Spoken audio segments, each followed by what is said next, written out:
Hi everyone, I hope this video finds you well, and welcome to my channel.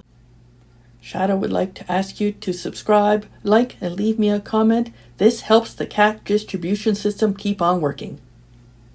This week's video, if you've seen my community tab or seen the short I made, then you know that I have planted triffid seeds in my raised bed garden.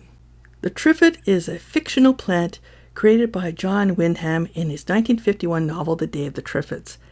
In British English, the word triffid came to describe large, invasive, or menacing-looking plants.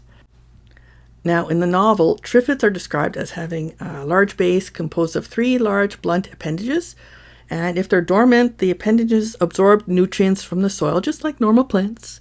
But if they're active and on the move, then these 3 appendages are used like legs to move the plant around. Adult plants are supposed to measure about 7 feet tall, but in the tropics they can reach like 10 feet or 3 meters. Triffids have a stinger, and when they lash out at a target, they're aiming primarily for the prey's face or head.